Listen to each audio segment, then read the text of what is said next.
pessoal, maravilha? Sou Daniel Rivers, prazer.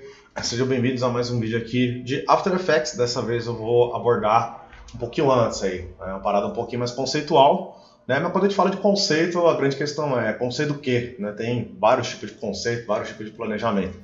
Então, os próximos minutinhos aí vocês vão se deparar com um conceito de basicamente princípio da animação, né? Para os nossos exercícios terem um pouco mais de sentido, fluidez. Só que o seguinte, eu quero meio que ir mesclando já com uma coisa um pouquinho mais prática, né? Então vai ter exercício meio que colocando em prática, que a gente estudou, né? Então apresentou tempo e espaço, né? Alguns princípios aí que vocês vão ver os nomes.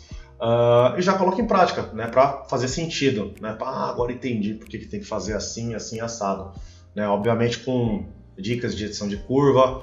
Lembrando que sempre existe um maldito plugin que já facilita, né, esse processo. Só que mesmo assim é legal de fazer, pelo menos algumas vezes na raça, para entender, primeiro de tudo, se o plugin tem qualidade, dá para melhorar, né, dependendo do cliente, dependendo do trampo que você está fazendo, tem que estar perfeitinho. Né? Então, eu apoio o uso de plugin, coisas que automatizam, só que a gente precisa sempre entender o que ele está automatizando exatamente.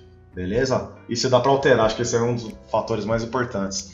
Beleza? Então, só dando contexto, vocês vão ser apresentados para os 12 princípios da animação, que esses 12 princípios, eles meio que dá para subdividir em outro, cada um, sei lá, 10 e tal, mas eu não vou muito longe não, né? Com muita calma um dia eu faço alguma coisa, né, um pouco mais longa, né, uma série de vídeos e tal, mas aqui vai ser exatamente o que vai ajudar para o mercado de motion, hein, uma coisinha mais 2D publicitária. Beleza? Então, partiu. Vamos do começo mesmo, só para as coisas terem um contexto, tá? Todo esse tipo de coisa, gente, de estudo de animação e tal, vocês podem ver que a gente está tentando replicar movimentos aí que a gente se inspirou da vida real, né? Então, vamos voltar mesmo no tempo, lá para as 3 leis de Newton, jogo rápido. O resumão das 3 leis, basicamente, meio que tem essa... Não sei nem se aconteceu de verdade isso aí, né? Mas o lance lá da maçã ter caído na cabeça dele, botou ele para pensar no seguinte, as coisas sempre caem numa direção só, né? Eu posso até, às vezes, tentar mudar um pouco a direção, né? Então, se eu jogo a caneta só soltando, né, não aplicando nenhuma força, ela vai numa certa direção. Se eu arremesso, ela até mudou um pouco a trajetória, ela não está indo reto de primeira, né? Mas ela sempre volta para o chão. Aí ele começou a pensar que é o seguinte, cada coisa tem um peso, certo?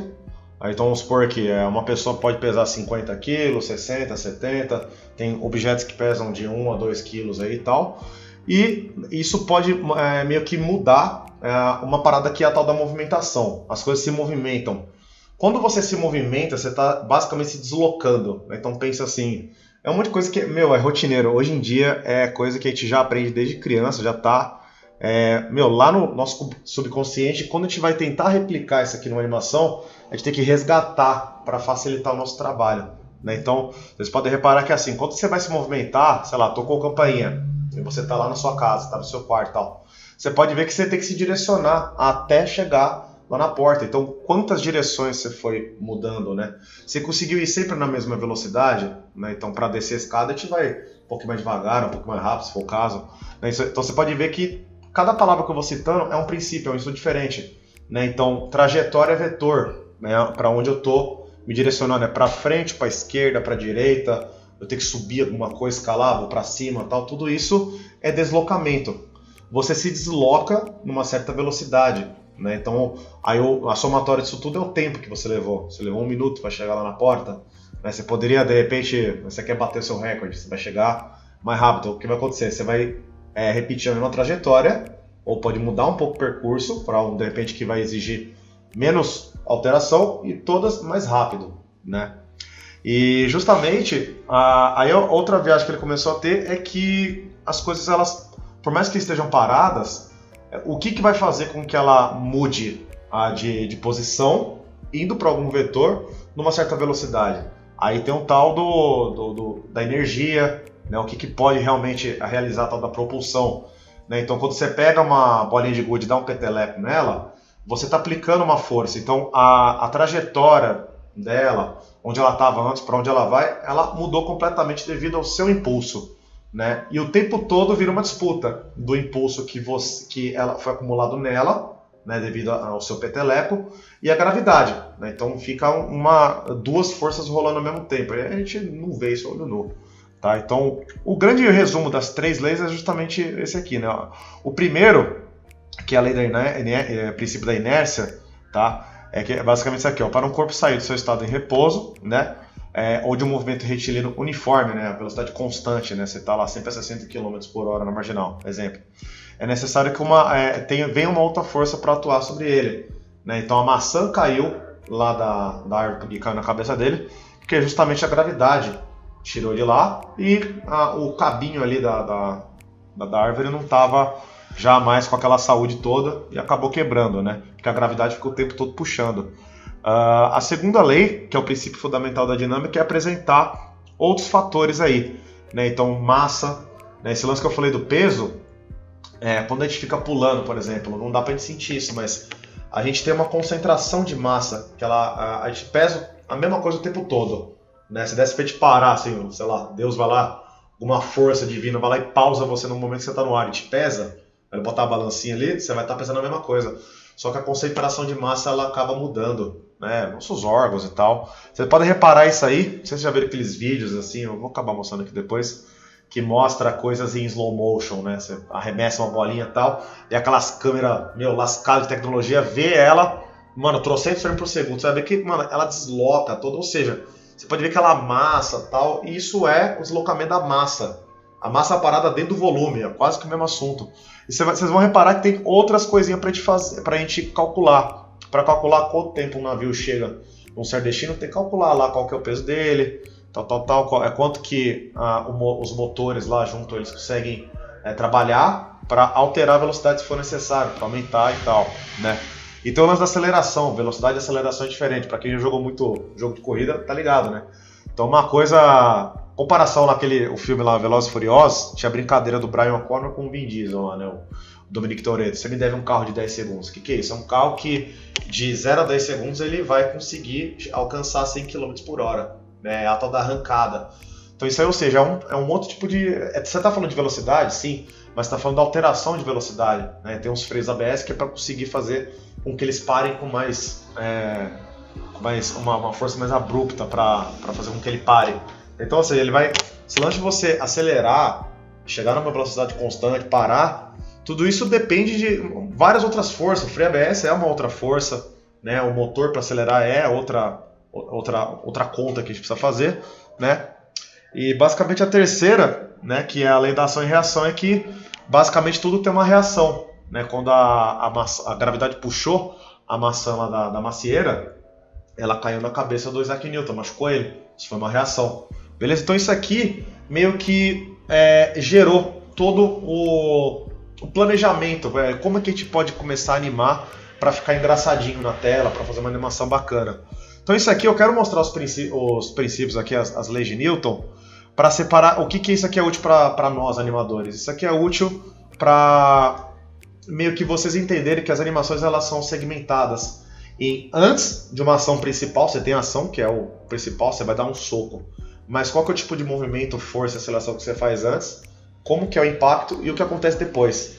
Antes, durante e depois. O resumo dos princípios e das suas animações é isso. Antes, durante e depois. Inclusive a história também é isso. Tá? Então a gente começa justamente, para começar a aplicar, temos o tal do timing, né? Que é o princípio mais importante, né? Que é o tempo e espaço. Mais importante assim, né? Mais importante para o quê? É para começar a animar, né? Para você justamente colocar a sua animação para ter uma sequência, ela tem um tempo de duração. Então só separando que imagem é uma coisa parada, ela não tem um tempo de duração. Você abre uma imagem no seu Windows, ali no seu Apple, você está olhando para ele ali, ela não tem um tempo de duração, ela não sai dali. Justamente o que diferencia de um vídeo para uma animação é porque tem uma sequência, né? Então o princípio do timing, né, do tempo e espaço, né? Então olha só o termo, primeiro de tudo. Aliás, né, o canal desse cara aqui, o Alan Becker, ele é muito legal, muito didático, sempre uso aqui nas minhas aulas. O tempo e espaço. Espaço, galera, não é espaço do teclado, não. É espaço aqui físico nosso, né? Então quando você está aqui na cadeira e jogou a cadeira para trás, você ocupou outro espaço, né? Quando você vai comprar algum móvel novo, a gente quer acreditar que pelo menos você planeja, né? Pô, ele vai caber aqui essa estante que eu quero comprar ela vai caber aqui nesse canto? Por quê? Ela vai ocupar um certo espaço. Às vezes a gente esquece de que ela ocupa mais espaço, dependendo do que você vai fazer com ela. Se você abre a porta dela, você precisa de um espaço para ela, né, abrir a porta. Então, ou seja, tem um espaço físico, sempre encare a sua cena como várias oportunidades para você encaixar as coisas em diferentes locais, diagramar, a gente pode chamar assim, né? E o tempo é basicamente se você quiser mudar algo que está no espaço para outro, quanto tempo ele vai levar para cumprir essa trajetória, ponto A para o B, vamos dizer assim. Tá? Por isso que a gente precisa começar a entender algumas outras coisas, como por exemplo, ó, FPS. FPS é uma coisinha que tá bem comum a gente entender hoje em dia por causa dos jogos e tal, né? Mas é frames per second, então vamos encarar frame como um quadro, uma imagem. Então, para você completar um segundo, você pode realizar animações de 24 FPS, ou seja, 24 quadrinhos um do lado do outro, assim, em sequência, e no total ele forma um segundo. Aí tem 30, tem 60 FPS, por aí vai. Ou seja, ele, vamos dizer assim, que ele fica um pouco mais fluido, né? Qual que é a diferença desses quadros aí, ó?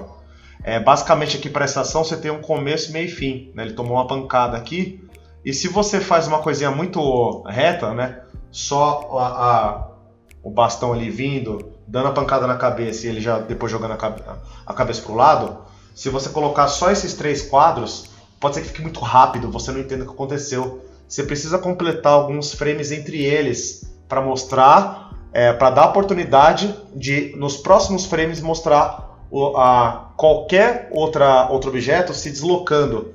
Então, o bastão para chegar na cabeça do rapaz aqui, ele tem que vir, pá, bateu, e depois ele vai sair de cena. Então, você pode ver que os nossos movimentos, né, a gente precisa justamente encaixar cada um em um frame.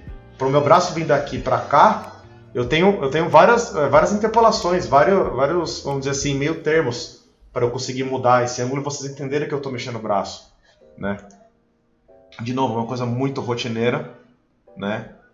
Tá já inserida já na nossa rotina, a gente tem que quebrar para conseguir aplicar. Isso aqui eu estou só explicando esse conceito para vocês saberem justamente como vocês estão mexendo, porque a animação hoje em dia em forma digital meio que não faz tanta diferença assim não, né? Mas você alinhar, né? O cliente quer um vídeo em 30 fps, você configura assim, tá? Aí justamente eu vou mostrar para vocês um camarada aqui, meu, sensacional, que é o Richard Williams. Richard Williams foi o criador, roteirista, animador, ilustrador do Pantera Cor-de-Rosa, Uma Cilada para Roger Rabbit e tal.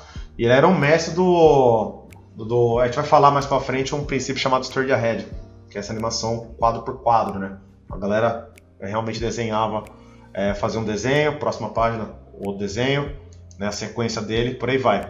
Aí ele exemplifica pra gente que é assim, meu, puta trabalheira do caramba, né? Tipo, ficar fazendo 24 desenhos pra fazer um segundo. Então a gente quer fazer um filme de 1h30, quanto desenho a gente vai ter que fazer, quantas folhas, né? Por isso que ele começou a meio que planejar outras técnicas, né? Então, tipo, tem alguns movimentos, cenas com muita ação, tem alguém correndo, fugindo do outro. Realmente, né? Perna mexendo, indo pra frente, pra trás e tal.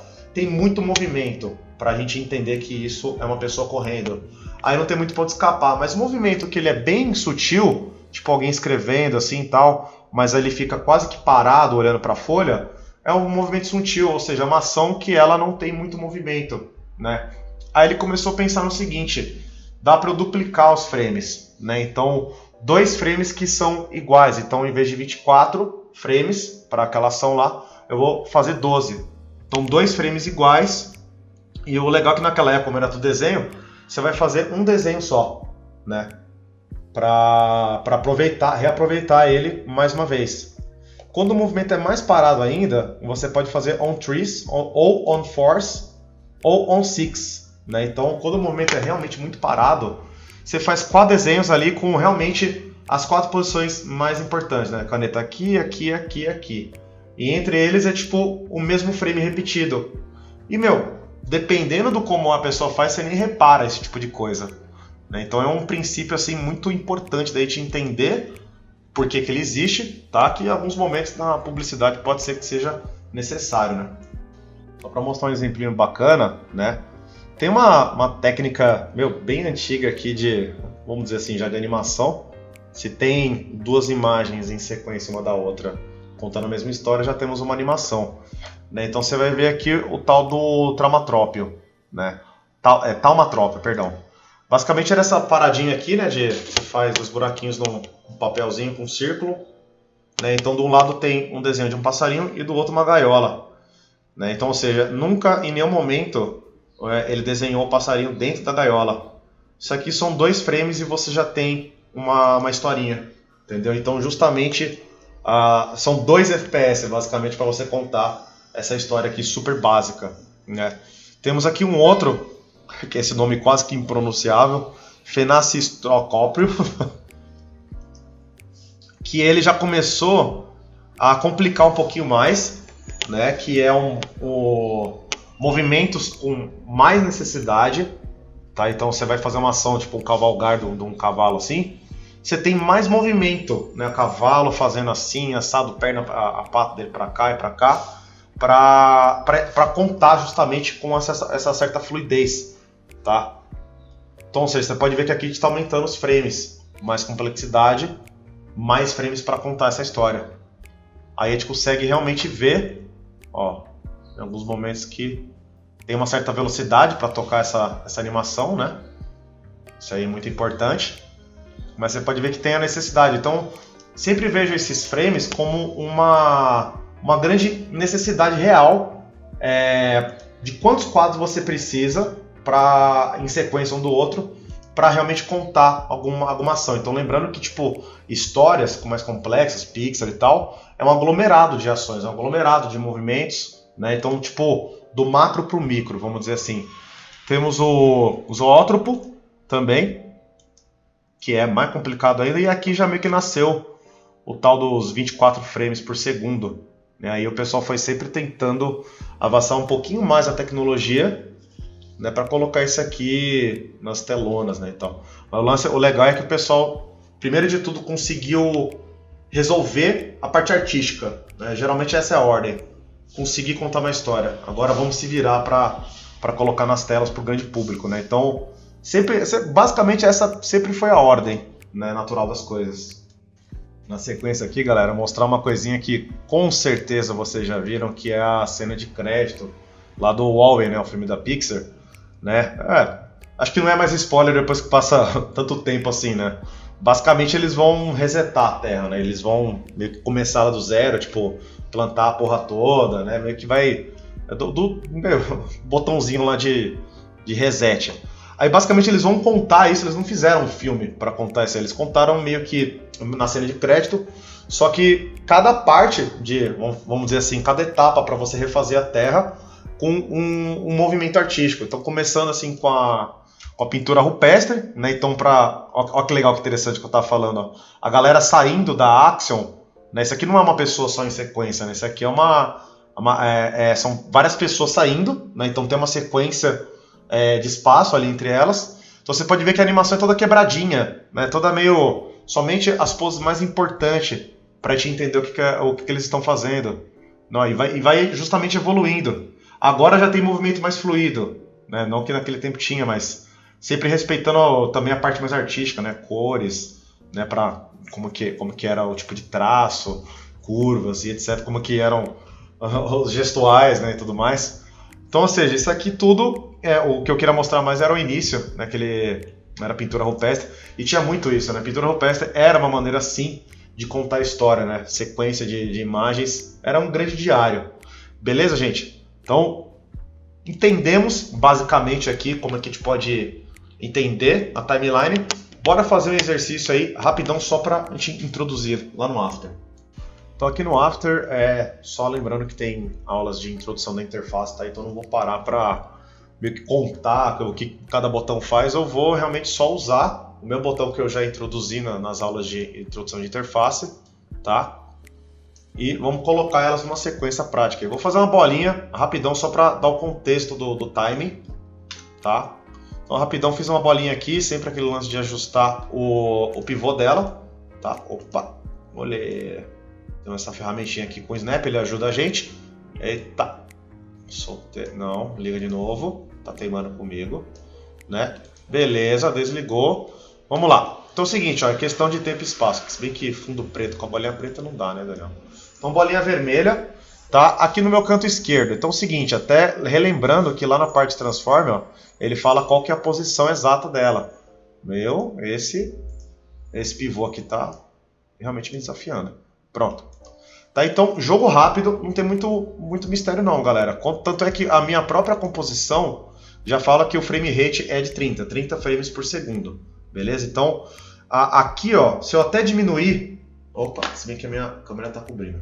Opa, vamos lá. Se eu pegar aqui o meu limite e colocar aqui em 5 segundos, ó, e dar um zoom, eu vou reparar que para eu chegar em 1 segundo, ó, ele até mostra jogo rápido, ó. Aqui é 0, aqui é 10, aqui é 20, aqui é... E aí, em vez de mostrar o frame número 30, ele já fala que é 1 segundo. Beleza? Então isso aqui a gente já tem o conceito de FPS, de tempo e espaço, já com uma timeline. Então a timeline a gente tem o controle de o que está acontecendo, quando e onde. Né? Então, não tem para essa primeira introduçãozinha aqui, só para aplicar o que eu apresentei para vocês. Basicamente aqui, ó, só sempre ligando o reloginho e mostrando para vocês já o conceito do keyframe. Né? Eu falei de frames, mas tem o keyframe, o quadro-chave. Então sempre são os pontos mais importantes, né? Onde ele começa, onde ele termina. Beleza? E às vezes dá para você mudar a trajetória dele. Mas sempre com o keyframe. O keyframe ele é um momento muito importante. Tá? Então, por exemplo, ó, aí sempre assim, quando você bate o reloginho aqui, ele já marca um keyframe que é esse carinha azul. Quando você avança um pouco o tempo, o que você está falando? Quando ele estiver no segundo 1, aonde ele vai estar? Aí eu posso pegar e mudar ele para cá. Ó.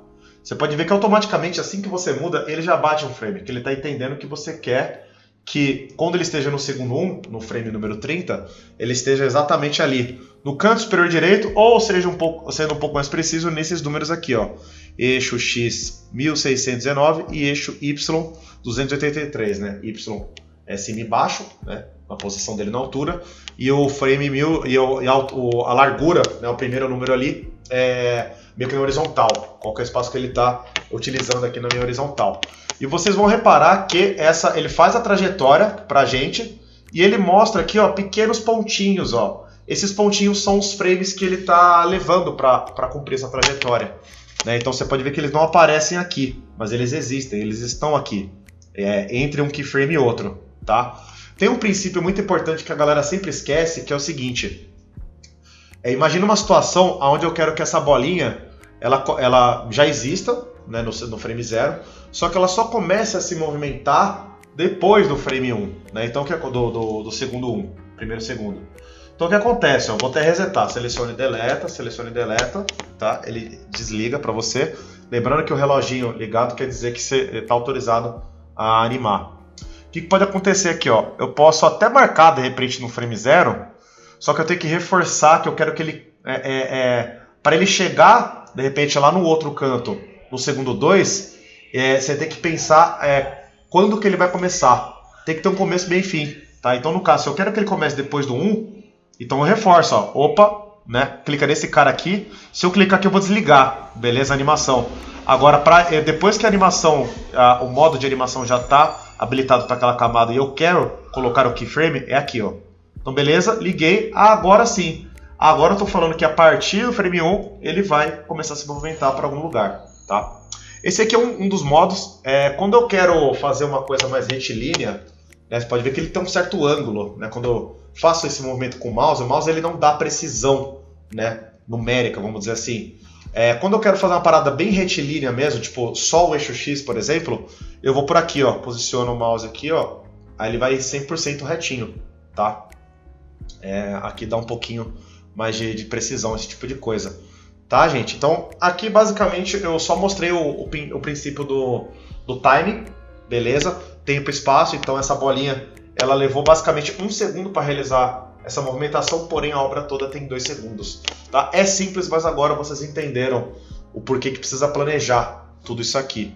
Beleza, gente? Então, esse vídeo aqui ele vai parando por aqui, o próximo a gente vai começar a falar de aceleração, desaceleração e outras coisas. Valeu, até a próxima.